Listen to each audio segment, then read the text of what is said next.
ధ్వంసం అయిపోయిన తర్వాత 15వ తారీఖున విఆర్ఓ గారు ఏది Palvai gate polling station number 202 presiding officer గారు విఆర్ఓ గారు ఒక రిపోర్ట్ పంపిస్తారు పోలీస్ స్టేషన్కి. ఆ రిపోర్ట్లో ఏమని ఉంటుందంటే గుర్తు తెలియని వ్యక్తులు ఓటింగ్ మెషిన్ని ధ్వంసం చేశారు అని ఉంటుంది.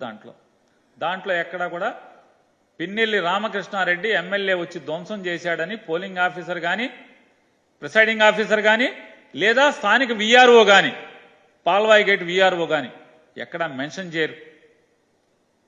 మరి అక్కడ పోలింగ్ బూత్లో ఉన్న పోలీసులు ఉన్నారు కదా, ఎవరు మాట్లాడరు. ఎవరు కనీసం ఎమ్మెల్యే గారు పాల్గొన్నారని కూడా ఎవరు ఒక్కరోజు కూడా మెన్షన్ చేయలేదు. కనీసం రాతపూర్వకంగా కూడా రిపోర్ట్లో కూడా ఎమ్మెల్యే పేరు లేదు.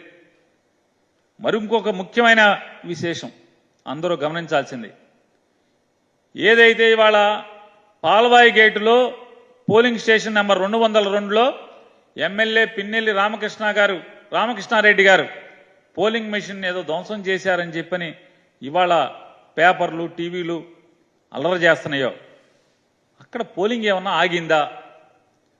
ఒక్క గంట పాటు ఏమన్నా పోలింగ్ ఆగిందా? నమోదు అవ్వాలి కదా, పోలింగ్ ఆఫీసరు పోలీసులు రికార్డ్ చేయాలి కదా. ఇదిగో ఇన్ని గంటల నుంచి ఇన్ని గంటల వరకు పోలింగ్ ఆగిపోయింది.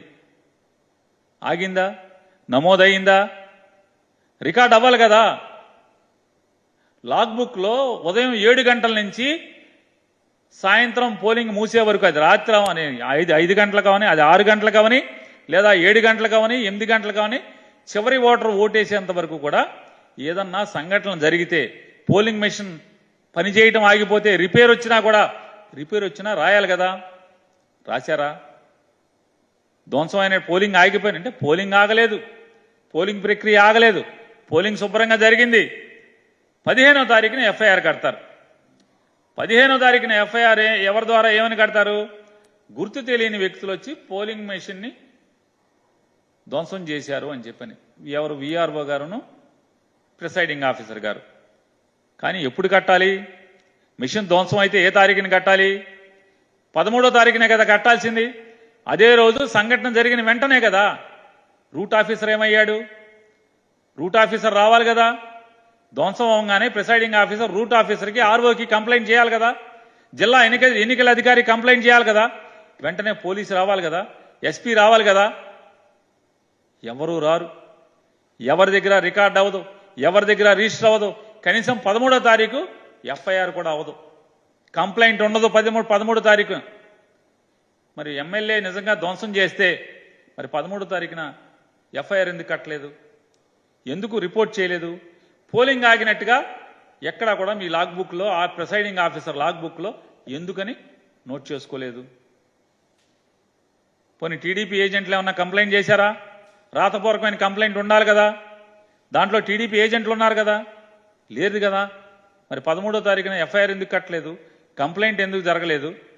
జరగకపోగా 15వ తారీఖున ఎఫ్ఐఆర్ కడతారు. దాంట్లో ఎమ్మెల్యే గారి పేరు ఉండదు, పిన్నెల్లి రామకృష్ణారెడ్డి గారి పేరు ఉండదు. 17వ తారీఖున సిట్ కాన్స్టిట్యూట్ అవుద్ది. ఈ గొడవలన్నీ కూడా టీవీల్లో చూసిన తర్వాత election commission of India direction మేరకు సిట్ కాన్స్టిట్యూట్ అవుద్ది. డీజీపీ గారు ఒక సిట్ని కాన్స్టిట్యూట్ చేస్తాడు, స్పెషల్ ఇన్వెస్టిగేషన్ టీంని.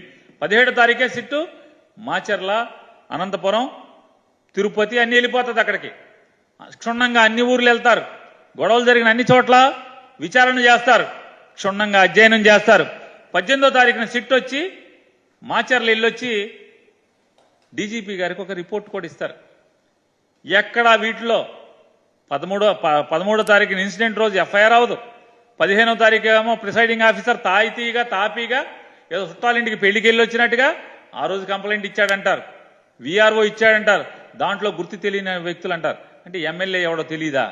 విఆర్ఓకి ఎమ్మెల్యే ఎవడో తెలీదా? ప్రిసైడింగ్ ఆఫీసర్కి ఎమ్మెల్యే ఎవడో తెలీదా?